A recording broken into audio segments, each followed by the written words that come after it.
You have to sell your house, Angela. Lindsay needs that money for her divorce settlement, my mother demanded, her voice shrill with desperation. I sat at my parents' kitchen table, gripping my coffee mug so tightly my knuckles turned white. The afternoon sun streamed through the window, casting shadows across the familiar oak table where we'd shared countless family meals. Now it felt like an interrogation chamber. I worked 15 years for that house, I said, my voice trembling. It's everything I have. Everything you have? My father scoffed. What about family? What about your sister? She's going to lose everything in this divorce. My name is Angela, and at 35, I never expected to be fighting my own parents over the house I'd worked so hard to own. I run a small gift shop in downtown Austin that I built from scratch, working 60-hour weeks and living in a tiny studio apartment until I could finally afford my dream home. My sister Lindsay, on the other hand, had married Richard, a wealthy real estate developer, right out of college. She'd spent the last decade hosting lavish parties and vacationing in Europe while I was building my business. Now that Richard was divorcing her for his younger assistant, my parents expected me to bail her out. Lindsay's lifestyle isn't my responsibility, I said firmly. I can't just give up my house because she spent all her money on designer clothes and fancy cars. My mother's face crumpled. How can you be so selfish? Your sister is about to be homeless. I almost laughed at that. Lindsay's idea of homeless meant moving out of her 5-bedroom mansion into a regular house like mine. She'd never worked a day in her life, always depending on our parents' support until Richard came along. Now they expected me to be her safety net. She can get a job like everyone else, I suggested, earning gasps of horror from both my parents. A job? At her age? My mother clutched her chest like I'd suggested Lindsay should become a circus performer. She doesn't have any experience. You know how sensitive she is. The familiar weight of their expectations pressed down on me. Ever since we were kids, I'd been the responsible one, the steady one, while Lindsay was too delicate for real life. Now, after years of finally building something for myself, they wanted me to give it all up for her again. Growing up, my parents had always treated Lindsay and me differently. While I worked summer jobs and saved for college, Lindsay got new cars and unlimited credit cards because she was too artistic for mundane concerns. When I started my business, maxing out my credit cards and working day and night, my parents called it my little hobby. But when Lindsay wanted to become an interior decorator for wealthy clients, mainly her friends from the country club, they paid for an elaborate office and marketing campaign. The business lasted 3 months before she got bored. I thought about all the times I'd stepped aside, letting Lindsay take center stage. The family vacation funds that went to her spring break trips because she needed the experience for her social development. The college money that paid for her semester abroad while I worked 2 jobs to cover my tuition. Even my graduation party turned into an engagement celebration when Lindsay announced Richard had proposed. Remember how much we helped you with your shop? My father's voice cut through my memories. We co-signed your first lease. I took a deep breath. You co-signed because the landlord was your golf buddy and you got a great deal. I never missed a payment. That's not the point, my mother interjected. We're family. We support each other. Lindsay supported you too. She told all her friends about your shop. Yes, Lindsay had told her wealthy friends about my quaint little store, bringing them in to browse and comment on how cute everything was, never buying anything because it wasn't expensive enough for their taste. She'd even suggested I sell the business and come work as her personal assistant once she married Richard. You're so good with details, she'd said, like my dream was just a stepping stone to serving her. The shop had survived because of my regular customers, middle-class women who appreciated unique, affordable gifts. I'd built relationships with local artisans, carefully curated my inventory, and created a warm, welcoming space that reflected my vision, not Lindsay's idea of what it should be. I can help Lindsay find an apartment, I offered. I can help her update her resume, but I won't sell my house. My parents exchanged a look I knew too well, the one that meant they weren't done pushing. My mother's lips tightened into a thin line, and my father's fingers drummed against the table. They had something else planned, And knowing them, it wouldn't be good. My father leaned forward, his voice dropping to that quiet tone he used when delivering ultimatums. Angela, there's something you should know. Your mother and I have been talking to Aunt Patricia about that summer you stayed with her during college. My blood ran cold. That summer, I'd caught Aunt Patricia's husband embezzling money from their family business. He'd begged me to keep quiet, promising to pay it back. I'd agreed, young and scared, watching from a distance as he eventually returned the money through profitable investments. Only my parents knew the truth, or part of it. What about it? I asked, trying to keep my voice steady. We've been thinking about how devastating it would be for Cousin James to learn about his father's situation, my mother said delicately, especially now that he's running for city council. The threat hung in the air like smoke. They would twist the story, make it seem like I'd helped cover up the crime. James would believe them. He always did. My reputation, my business, everything I'd built could be ruined. You wouldn't, I whispered, but I knew they would. They'd do anything for Lindsay. We don't want to, my father said softly. You're our daughter too. We love you. But Lindsay needs this. She's not strong like you. She can't handle being poor. The word too echoed in my head. You're our daughter too. Always second, always the afterthought. I stood up, my chair scraping against the tile floor. You know what? Go ahead. Tell everyone. But first, maybe we should talk about those property deals you helped Richard make, Dad. The ones that somehow always got approved even when they violated zoning laws. My father's face paled. How did you... I have friends at City Hall. They keep records. Really interesting records. I pulled out my phone, showing him the emails I'd collected over the years, just in case. And Mom, should we discuss the real reason Lindsay's last business failed? The missing investor money that mysteriously ended up in her personal account? My mother's hands began to shake. We were protecting her. No, I cut her off. You were enabling her. And now you want to destroy me to protect her again. Well, not this time. I grabbed my purse and headed for the door, my heart pounding but my mind clear. For the first time in my life, I was done being the responsible one, the one who kept quiet and played along. They'd pushed me too far, and now they'd learn exactly how strong I could be. The next week crawled by in a blur of angry phone calls and text messages. Lindsay showed up at my shop 3 times, crying in front of customers about how I was destroying our family. My parents called every relative in their contact list, trying to pressure me through guilt and manipulation. But they didn't mention Aunt Patricia's husband. My evidence had backed them into a corner. Then my mother called with an invitation that was really a demand. We're having a family dinner on Saturday. Everyone will be there. Aunt Patricia, Uncle Robert, James, all the cousins. We need to resolve this as a family. I knew what they were planning. They'd gather everyone, paint me as the selfish daughter refusing to help her poor sister, and pressure me into submission through sheer force of family disapproval. They'd done it before, but never with these stakes. I spent the next few days preparing. I gathered bank statements showing every loan payment I'd made without help. I collected emails documenting Lindsay's failed businesses and the money our parents had poured into them. I even had photos of the apartment I'd lived in while building my shop, a stark contrast to Lindsay's mansion bought with Richard's money. When Saturday arrived, I dressed carefully in a simple black dress and pearls, the ones my grandmother had left me, not the designer jewelry Lindsay usually wore. I walked into my parents' house to find exactly what I'd expected. Every relative within a 100-mile radius all wearing expressions of concern and disappointment. Oh, Angela, Aunt Patricia hugged me stiffly. We're so worried about you, dear. This isn't like you being so stubborn. I smiled politely, noting how she avoided meeting my eyes. Behind her, James stood with his campaign manager, an interesting choice for a family dinner.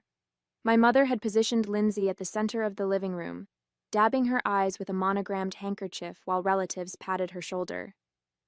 Before we eat, my father announced once everyone had arrived, We need to discuss something as a family. Angela, your behavior lately has been concerning to all of us. I felt the weight of 24 pairs of eyes turn to me. This was their power play, public shame as a weapon. My mother stepped forward, ready to deliver the speech I knew she'd practiced all week. Actually, I interrupted, my voice steady. I have something to share first.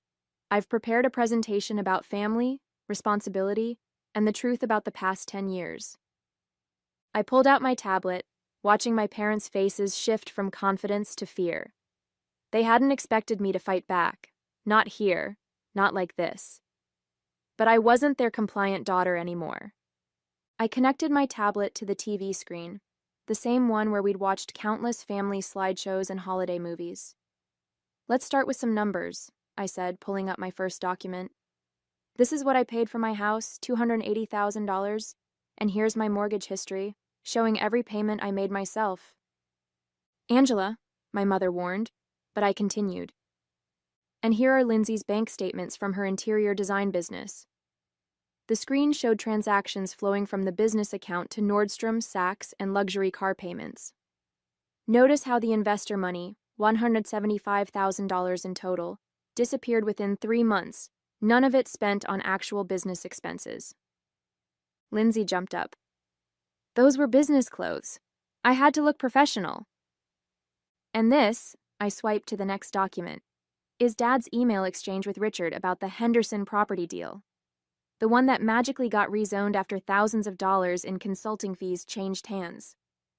The campaign manager stepped forward, suddenly very interested.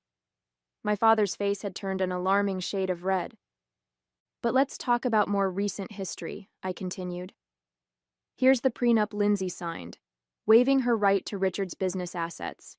And here's her credit card statement from last month, $30,000 at Gucci while she was crying about being broke. The room had gone completely silent.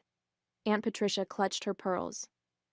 James stared at his phone, probably already damage controlling his campaign. My cousins whispered among themselves, eyeing Lindsay with newfound suspicion. You see, I turned to face my family. I kept quiet for years. I watched Lindsay blow through money while I built something real. I listened to lectures about family duty while she spent and spent. But I won't be blackmailed into giving up everything I've worked for. How dare you? My mother's voice shook. After everything we've done for you. Everything you've done? I laughed. Let's talk about that too. Here's my college tuition receipts showing how I paid my own way. Here's the lease for my shop with the family discount that actually charged me above market rate. Here's... Enough! My father shouted. This is private family business. No, Dad. You made it public when you invited everyone here to gang up on me. You wanted to talk about family? Let's talk. Let's really talk. Lindsay burst into tears, real ones this time, and ran from the room. My mother followed, calling her name. The campaign manager was already heading for the door, phone pressed to his ear. Several relatives suddenly remembered other commitments. I stood my ground, tablet in hand, watching my parents' carefully constructed narrative crumble around them. In the chaos that followed, my father tried one last time to regain control. If you don't delete those emails right now, he hissed, you'll regret it. I already sent copies to my lawyer, I replied calmly, and if anything happens to me or my business, they'll go straight to the ethics board. Aunt Patricia stepped between us, her face ashen. Robert, perhaps we should discuss James's campaign situation privately. She steered my father away, leaving me facing my mother, who had returned without Lindsay. How could you? She demanded, tears streaming down her face. Your own sister. You mean like how you threatened to destroy my reputation to help her? I cut in. Or how you covered up her embezzlement. That kind of, how could you? The remaining relatives shifted uncomfortably. Cousin Rachel, always the family peacemaker, tried to intervene. Maybe we should all take some time to... No, I said firmly. I've taken enough time. 20 years of watching Lindsay get everything while I worked myself to exhaustion. 20 years of being told I had to sacrifice because she was sensitive. Well, I'm done. My mother's tears dried instantly. If you walk out that door, you're no longer part of this family. I looked around the room, at the family photos where Lindsay always stood front and center, at the wall of achievements displaying her certificates and awards, while mine gathered dust in a box somewhere, at the faces of relatives who had always taken her side without question. You know what, Mom? I haven't been part of this family for a long time. I was just the ATM you kept in reserve for when Lindsay needed bailing out. That's not true, she protested, but her voice wavered. Then name one time you stood up for me instead of her. One time you put my needs first. The silence that followed was deafening. That's what I thought. I gathered my things, feeling lighter with each step toward the door. Behind me, I could hear my mother starting to spin the story already. Poor Lindsay, horrible Angela, ungrateful daughter. But it didn't matter anymore. The truth was out, and I was free. Angela, my father called as I reached the door. When you've calmed down, don't call me, I said without turning around. Don't come to my shop. Don't contact me at all. I mean it. I walked out into the evening air, taking my first deep breath in what felt like years. My phone buzzed with messages, probably relatives choosing sides already, but I ignored it. I had protected what was mine, and that was all that mattered. The weeks following the family confrontation were both challenging and liberating. I changed my phone number, blocked family emails, and focused on my business. My shop had always been my sanctuary, but now it felt even more like home. My regular customers noticed the change in me. I stood taller, smiled more easily, stopped apologizing for things that weren't my fault. Lindsay made one last attempt to reach me, showing up at closing time with puffy eyes and a designer handbag that probably cost more than my monthly mortgage payment. I had to sell my Mercedes, she sobbed. I'm living in a 2-bedroom apartment like some kind of peasant. You're living like a normal person, I corrected her, continuing to count the day's receipts.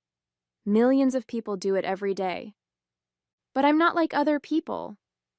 She collapsed into one of my display chairs, the vintage ones I'd refinished myself. Mom and Dad can't help anymore.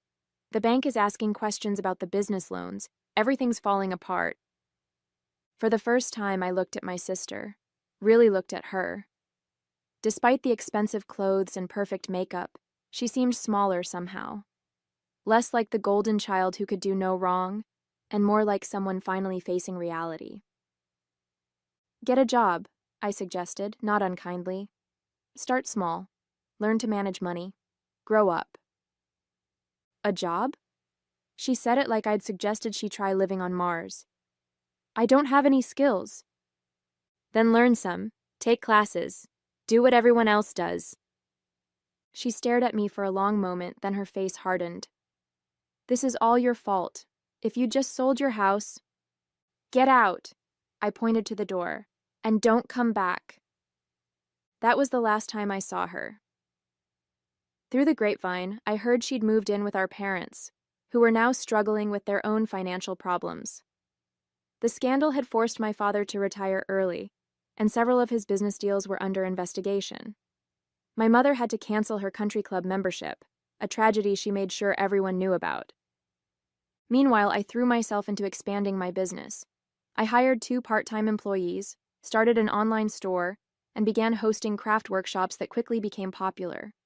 Every success felt like a vindication, proof that I'd made the right choice in standing up for myself. The most surprising support came from Aunt Patricia. She sent me a letter, handwritten on her expensive stationery, thanking me for keeping her husband's secret all those years ago and apologizing for not seeing how Lindsay and my parents had treated me. You were always the strong one, she wrote, but that doesn't mean you deserve to carry everyone else's burdens. Her words hit home. I had been strong, too strong for too long. I'd let my family take advantage of that strength, twist it into an obligation to fix their problems.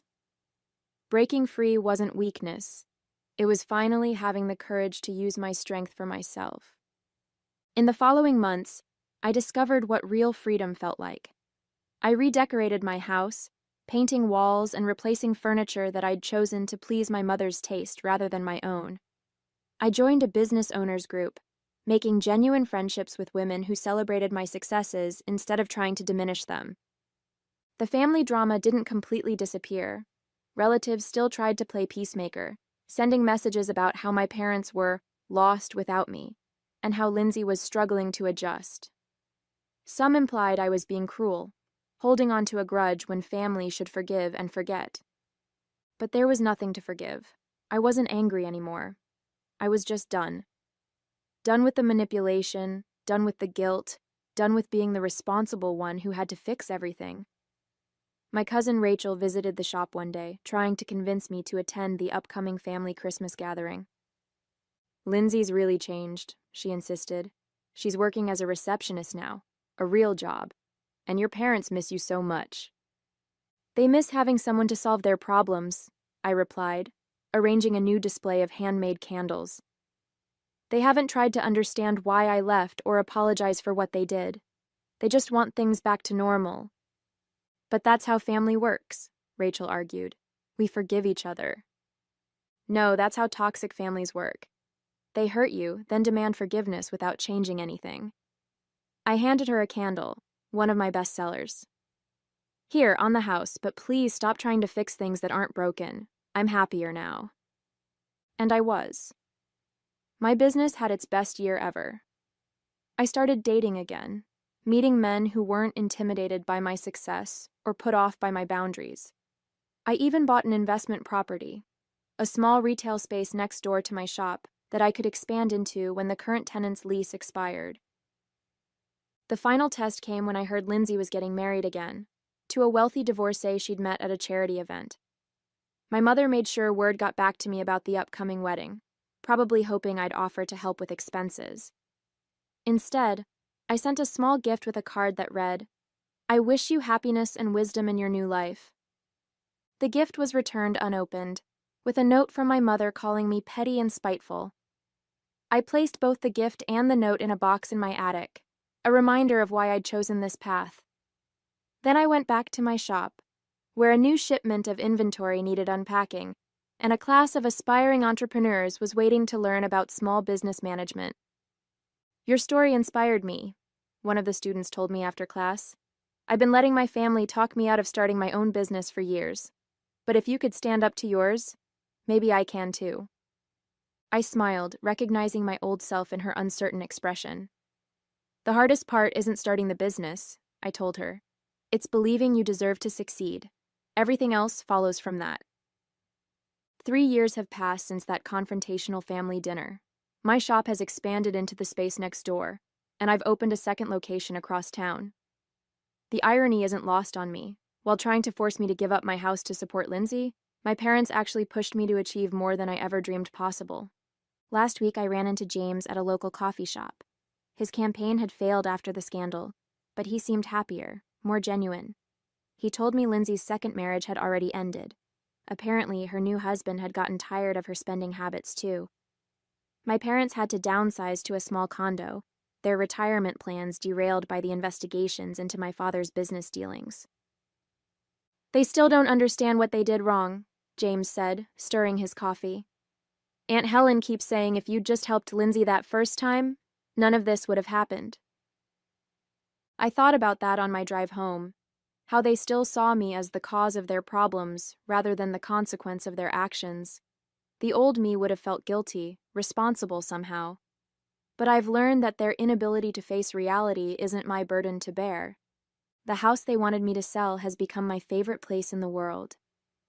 Each room represents a choice I made to value myself, to stand up for what I'd earned. It's not just a home anymore. It's a testament to my freedom. Sometimes I wonder what my life would be like if I'd given in to their demands that day. I'd probably be living in a small rental somewhere, watching Lindsay squander my sacrifice while my parents praised her for trying her best. I'd still be the family ATM, expected to bail them out of every crisis while putting my own dreams on hold. Instead, I'm thriving. My business seminars are always full, mostly with women who've faced similar pressures from family or friends. I teach them what I learned the hard way, that success means nothing if you let others take it from you, and that real love doesn't come with conditions or demands. Last month, I received a wedding invitation from Cousin Rachel's daughter. Inside was a handwritten note. You showed me it's okay to be strong, to stand up for yourself. I hope you'll come. I sent my RSVP with a simple yes. I'm not afraid of family gatherings anymore. They have no power over me now. The family that once tried to shame me into submission has lost their grip on my life. My parents and Lindsay are still stuck in their cycle of enablement and excuses, but I'm no longer part of it. I've built something better, a life where I can be proud of my strength instead of having it used against me. The house they wanted me to sell? I just finished renovating the master bathroom. Every morning, I look in that new mirror and see someone who finally learned to put herself first. And I've never felt more at home.